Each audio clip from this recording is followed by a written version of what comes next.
gentlemen, this is the main event of the evening. Let me bang, man. I'm Sonny Liston. I'm Jack Dempsey. There's no one like me. I'm from Nairclaw. There's no one that can match me. You got knocked the fuck out. You're talking to the Rolex wearing, diamond ring wearing, kiss stealing, wheeling dealing, limousine right, jet flying, son of a gun. I'm here with the winner, Derek Lewis. Derek, why'd you take your pants off? My balls was hot. My style is impetuous. My defense is impregnable. And I'm just ferocious. I want your heart. I want to eat his children.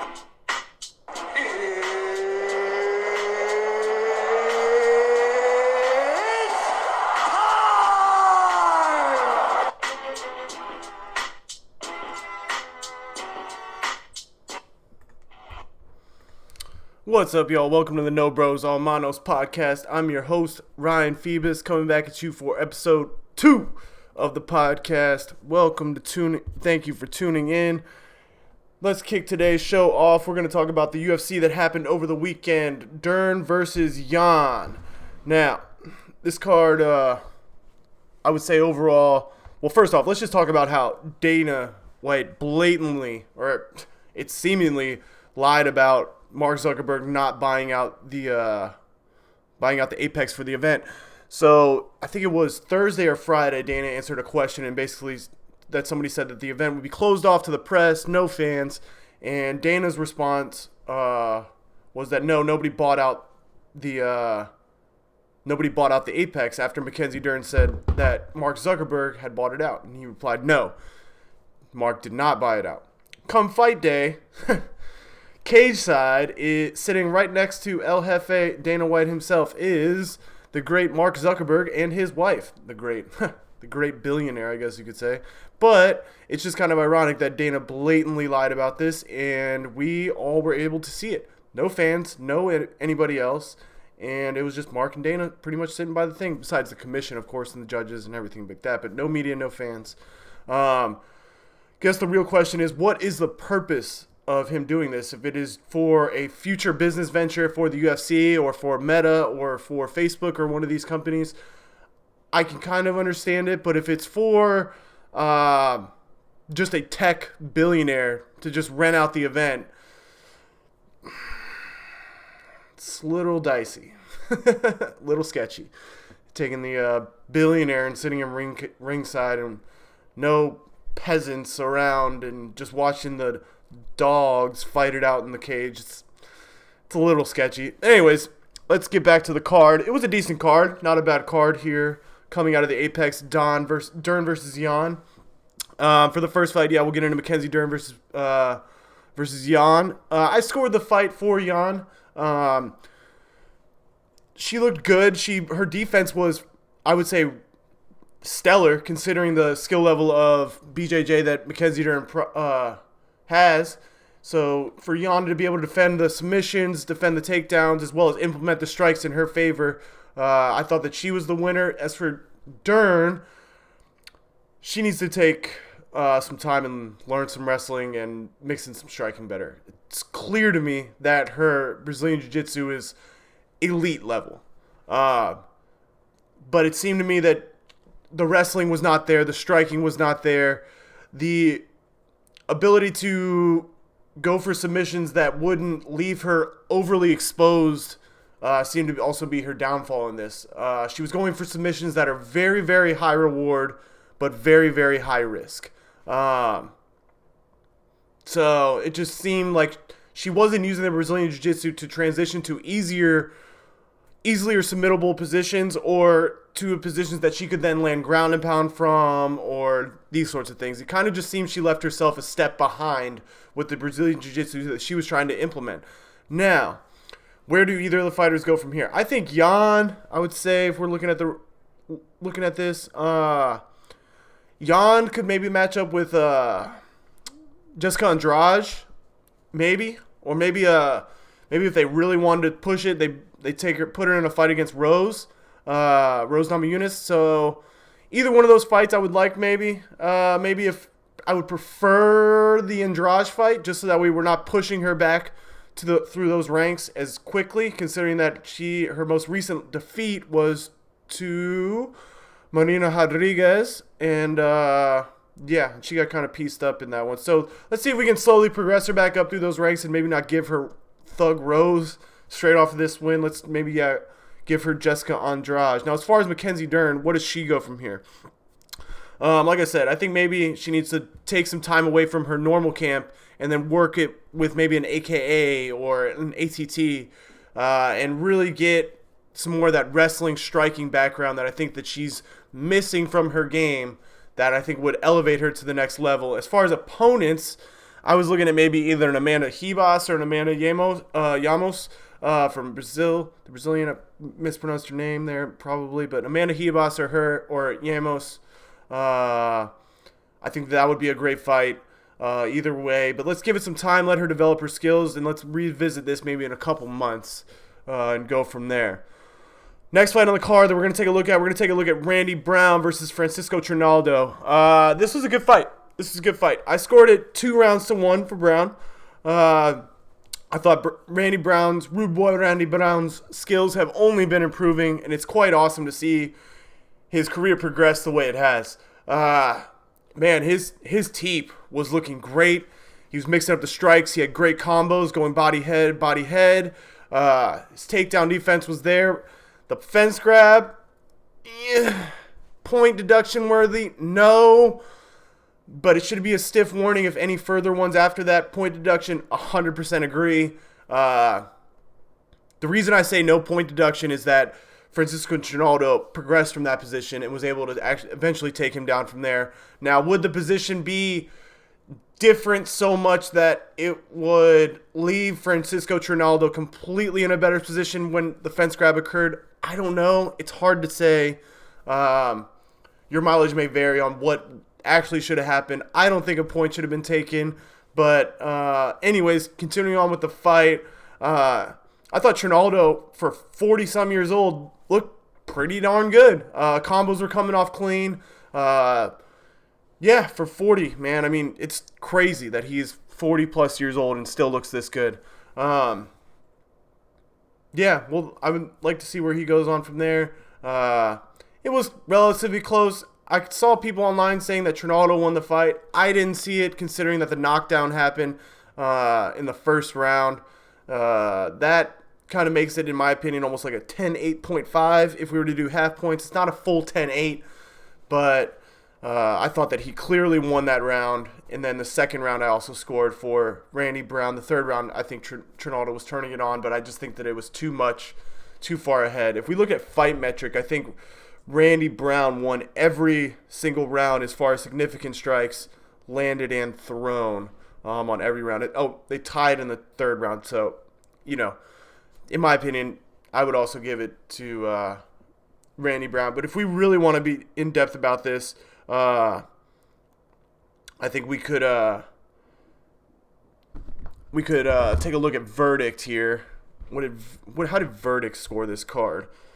Real quick. This is really the only one I feel like on the card that this was really the only fight on the card that fans were even questioning the decision on, and it looks like,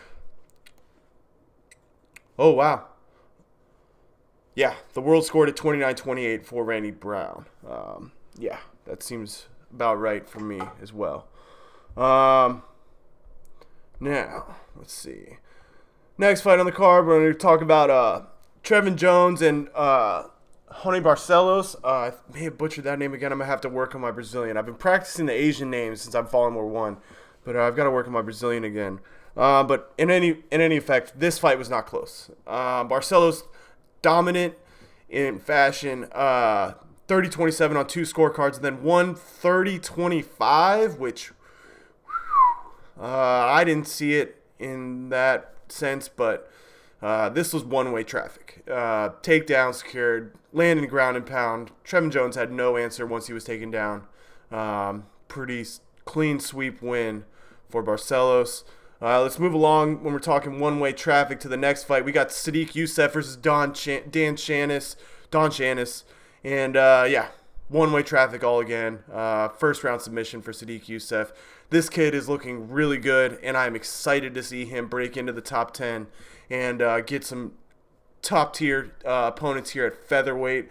Let's see if I can pull up the rankings here real quick for UFC. Because yeah, this kid is Sadiq Youssef. I mean, he was begging for a fight.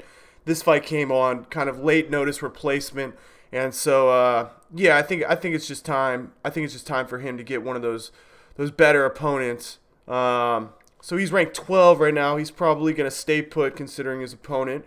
Let's see, we got right above him Dan Ige, Ivalov, Bryce Mitchell, Gige Chikadze, Korean Zombie, Arnold Allen. Ooh, what about Korean Zombie? I think that could be a good one. I think it's definitely a bump up in competition, but I think we would all agree that Korean Zombie has kind of, at minimum, plateaued from the high level where we've once seen him. If not, and I mean this not offensively, but just objectively, he's definitely seems to be more so on the decline side. I mean, Zombie's had a lot of miles. It's nothing to blame. He's had a stellar career. But I think that him and Sadiq Youssef would be a fantastic matchup to watch going forward, maybe for him. Final fight on the card, we're going to talk about Mike Davis versus Borashev. Good fight. Just Borashev had no answer for the ground game, kind of similar to Trevin Jones. Borashev, great on the feet. His hands look great. His combinations were coming off good. I mean, you're talking about a former kickboxing world champion. He looked great, but Davis was just able to time the takedowns, execute them perfectly, and once he got him down, it was kind of all over for the round. Yeah, we'll see where Mike Davis goes from there, but he looked really good. Overall, pretty good card. Didn't play out as bad as it looked on paper. More so, I think it was just a filler card, as well as the one coming up before that we'll talk about later, before we get the big one on the 22nd of the month. Next thing I want to talk about in the world of combat sports, ONE FC had their second Prime show over the weekend on Friday, and it was a good card. 3 fights stood out to me really on the card. Yeah, I enjoyed the show. The production is very Pride-ish. The one thing if I had to give a complaint to one show, it would be the use of yellow cards in one is strange to me in MMA. They gave out some 1 cards. I think it was during the which fight was that? I'm sorry, guys. I should have written this one down.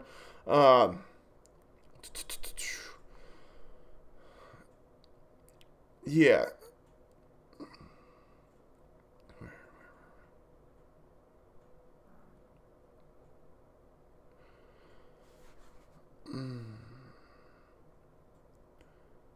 Yeah, in the Takahashi fight. Takahashi, that's what it was. It was the MMA fight. Takahashi was your number 5 ranked guy there, and he was upset. But he got some yellow cards in there for just, it seemed like taking a few steps back, but he got him twice.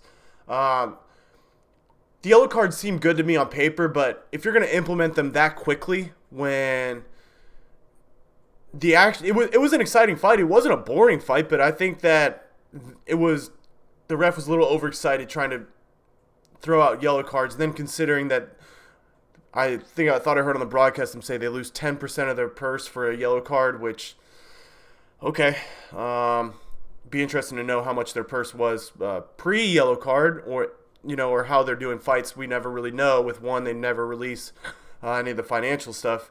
But yeah, I just thought that was a little weird. I also think that scoring the fights as a whole, it helps certain fights, but in the close fights, it makes it a little bit harder to decide who actually won. When it's one-way traffic, it's one-way traffic. Or, I mean, the more obvious, one guy wins the first round, the second round is close, but the third round, the opponent puts it on the guy because maybe the winner of the first round was gassed out, and obviously you're probably going to give the fight probably to the guy who won the third round in dominant fashion. But when you got a close fight that's each round is back and forth, back and forth, back and forth. It makes it really kind of harder to score a fight as a whole, in my opinion. That's just me, though. Your mileage may vary. But let's talk about the first fight on the card I want to talk about. We got Anissa Meksen versus Dong Kong Fa. This was an atomweight fight / catch weight fight at 115.5. For those of you unfamiliar with ONE FC, they do their weight classes a little differently than the UFC. Their atom weight is actually 115. Then we have straw weight 125, flyweight 135, featherweight 145. They go up 10 pounds from the UFC. I think they call it their walking around weight. It's to help prevent weight cutting or too much dehydration. But anyways, back to the fight. Anissa Meksen versus Dong Kong Fa. Let me be very clear here. Meksen might be one of the best female strikers on the planet. Her feints, her timing. She was catching Dong Kong Fa on the half step constantly with that slight left hook or straight left she would throw was just timing her perfectly every time on the half step. Every time Dong Kong Fa went to close the distance, there would be either a left hook or there would be a quick combo followed but closed out by a leg kick. I mean, Meksen is impressive. It'd be interesting to see how she would do in MMA, considering what her takedown defense would look like. But as far as just her pure striking, man, you are in for it when you fight this girl. You are in for it. Yeah, she just looked great. Dong Kong Fa didn't put up a bad performance. She was landing some good elbows in the clinch, but she could not close the distance fast enough. Meksen was just faster, more powerful, better timing. I think she saw everything that Dong Kong Fa was throwing, whereas Dong Kong Fa could not see a lot of these strikes she was being hit with, which was it was impressive to watch. After the fight, Meksen calls out Stamp Fairtex, who she calls her a dancer, while she refers to herself as a rear fighter. This drew a kind of a gasp from the crowd. I mean, it's kind of not culturally normal that you see this kind of a call out like this in one more on the cultural side, but yeah, it seems that Meksen has got a fight with Stamp Fairtex, who we're going to talk about here next. It's going to be a super fight, 2 rounds of Muay Thai, 2 rounds of MMA. That fight is coming up. Yeah, let's get right into Stamp's fight. Stamp Fairtex looked great in her fight against Jing Radzwan. Great fight. Stamp clearly had the more power, better striker. She transitioned through takedowns where it seemed that Jihin had the better ability, or higher level of grappling, but with Stamp's just overall power and I think just strength and size, she was able to just kind of overpower Jihin through these positions and through scrambles. There was a couple times where Jihin had a great takedown shot, and then Stamp would just roll it through. And one time I know she ended up in the mount and was able to just land some pretty devastating ground and pound on there.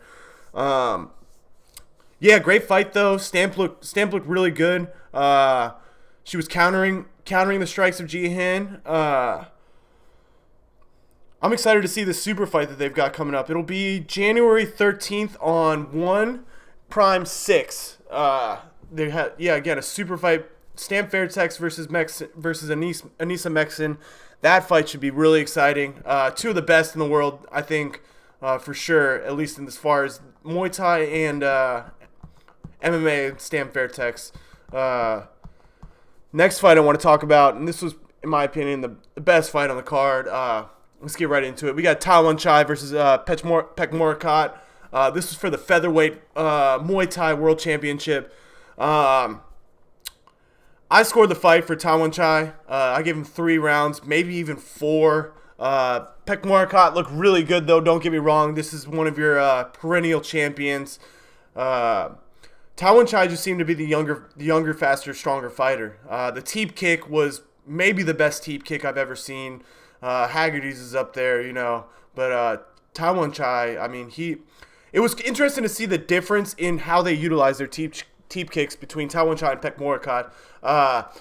Tawanchai seemed to be wanting to inflict damage and really move the opponent, whereas Pekmorkot was using it more of a jab to set up the or a rangefinder to set up his next follow-up strikes to set up the combination. Tawanchai just looked to throw better combinations, in my opinion. He was landing the 1, 2, 3, 4 exit with the leg kick. Pekmorkot just seemed a little bit of like a step behind, a little slower. He's getting up there in age, though, so it's a little understandable. He was still throwing great combinations. He was catching the kicks. There was one point where he caught the body kick from Tawanchai, and I think landed 2 or 3 clean right hands straight down the barrel on Tawanchai. I think that was the one round I scored for Pekmorkot, if I remember correctly. I think it was the second. Yeah, that was a really good one. And you have a new champion in that division. You got Tawanchai taking the victory over Pekmorkot. Sorry, last fight, I almost forgot about this one. And I don't know how I couldn't be a little almost disrespectful. We had Lee versus Zhao Nan. Wow. These two women, I think, could easily be in the top 5 in the UFC as well, as far as 115-pound division. Man, they both looked fantastic. It was back and forth exchange. Zhao Nan got the nod in the end. I also scored it that way. I think I would have gave, if it was a 10-point must, I would have given it 3 rounds to 2 for Zhao Nan. I mean, she had the 2 knockdowns in the first round. I think that would have, we're doing 10-point musts, and that's a 10-8 round. Angela Lee definitely had a strong comeback, strong push, but it seemed to me that Zhao Nan was just there to hit her with a counter strike, or there to, just subdue that overwhelming onslaught that seemed to be turning on by Angela Lee towards the end. Man, they both looked fantastic, though. Angela Lee on the ground that's a problem for a lot of people. That is a problem.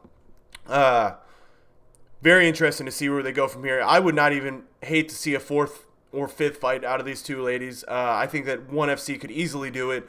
I think that they're both very easily promotable to sell for another fight. It's interesting to see that they both have lost to each other at their own home weight class, if you would call it. Yeah, great fight. Overall, I'd give the card probably an A. ONE FC, I think, definitely put on the better card this weekend. I don't really think that's arguable. It was very interesting to watch. The action was great. The striking was great. The grappling was great. Didn't really touch on it too much. Mikey Musumeci also becoming your first ever flyweight world champion in Brazilian Jiu-Jitsu at ONE FC. Yeah, not a super interesting fight. Just kind of, it just felt to me like the guy that Musumeci just kind of had a huge advantage fighting off of his back the entire time. I would almost like to see if they changed up their grappling to where they almost made it like 3 5-minute rounds, to where it's like, okay, we start off the first round, takedowns only, or like you have to get a takedown. You can't just sit to your butt, or vice versa. You have to establish a wrestling takedown, and then maybe you do kind of like how you do in folk style wrestling. You start the second round, if there was no submission, with one person in the guard, one person on top, and then you reverse the role or something along that line, just to switch it up to where it doesn't seem that it's just one 10-minute round and one person can just maintain being defending or attacking from the guard. I kind of want to see him mix it up in this situation, because if you have one guy that's his whole game is to be out of the guard, but he can never get onto his back to attack from the guard, then it's just kind of never going to be that exciting. Side note to this that we should also note when talking about ONE FC and their Brazilian Jiu-Jitsu, Gordon Ryan is no longer signed to ONE FC. What to make of that? I don't know. I don't know why. They did just lose the GOAT. So, interesting to see where he goes from here. Let's talk about the fights coming up. Next weekend, we have UFC in Vegas 62. We got a couple good fights on there. Grasso versus Rujao. That's a good fight. Sun Sao versus Henry. Be interested to see. Sun Sao, I think, needs a win or he will be cut from the UFC. He's 1-4 in his last 5. Just tough nights out of the office. Hopefully Sun Sao can pull this one off. Also stuck in there, or at least rumored, we got Brandon Royval against Askar Askarov. This could be fight of the night. These two guys are just energy machines. All go, no stop. Be very interesting to see who goes in that one. I'd probably have to favor Askarov. Close though. Another fight potentially on this card. They haven't 100% confirmed, but I know that they're really working on this one. We had Neil Magny facing off against Daniel Rodriguez. Another great fight. If Askar Askarov doesn't win the fight of the night, then this one definitely could. I think these two guys are a great stylistic matchup. Neil Magny is an all-go, no-stop kind of fighter. And D-Rod, of course, is just your workhorse. Will always stay there. Will always be willing to trade. Coming off a fight that I thought he lost to the Leech and Li Jiling on the Tony Ferguson, Nate Diaz card. I thought that the Leech had won that fight, so let's see if D-Rod can bounce back and potentially steal a win over Neil Magny. Excuse me. Last thing I want to talk about before I talk about just myself, because I want to try to introduce myself to y'all. I want to talk about the Tua Tagovailoa situation and how it relates to fighters. Now, we saw Tua last Thursday go out in his game and get hit pretty hard and clearly get a concussion in the hit. Could barely stand up and walk. Clearly concussed. Then for some reason, the doctors clear him and send him back out there the immediate Sunday following that Thursday night concussion. And what do you know? As we all knew, probably could expect, gets an even worse concussion. It seemed like he was actually knocked out. And what us here in the community like to call the testify position, arms extended, fingers curled, scary knockout. But I just think that I want to speak about just how it relates to fighting. When watching as much fighting we do, we kind of become numb to this. But at the same time, it's a different protocol. So you see a fighter like this take a scary knockout like that. You know, Tony Ferguson versus Chandler. They are out for 3 months, generally. Sometimes, if not more. Usually 6 months. In the case of when Pacquiao got knocked out against Marquez, Freddie Roach told him, you're not training for a year. These guys need time off after they take hits like that. You cannot send them back out there a week, 2 weeks, 3 weeks after a hit like that.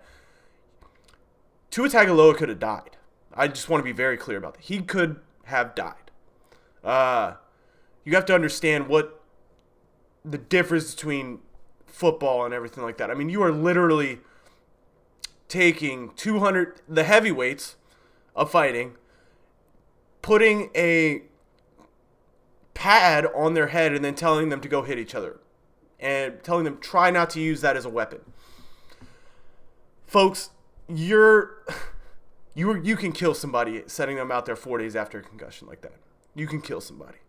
And I think that why fighting it's become more numb is, like I said, is that these fighters, they take time off after hits like that. Now, some of them don't, and that's to their own detriment, but I would say the vast majority have developed a smart practice of taking extended time off after hits like that, or at least knockouts on the fighting side. I think they realize that, you know, when I'm 50 and barring any medical, you know, cancer or, you know, a freak of God, car accident, God forbid, kind of thing, at 50, they will be here. And in what condition are they going to be in? And we are starting to see that on the fighting side, the guys that probably got out too late or trained too hard. How do you want to be when you turn 50? Because you will turn 50 in this day and age. You will. So, interesting. They fired that, I don't even know what they call it. They definitely didn't call him the team doctor. They called him some weird term like the team's neuroscience assistant kind of guy, and they fired him. I think that this kind of thing, when you could jeopardize a man's life like this, there needs to be a more serious investigation. That was a bad one. handled about as poorly as you could, escaping only death is really the only thing they escaped. Last thing I want to talk to you guys about myself, since this is my second interview. I just want to get into a little bit of my background. Wrestled in high school all 4 years. Grew up in a family full of wrestlers. My mom's side is just loaded full of wrestlers. Out in Iowa, they're well known. My great uncle Mick Mick Pickford had a tournament of wrestling named after him out there. He's in the Hall of Fame out there.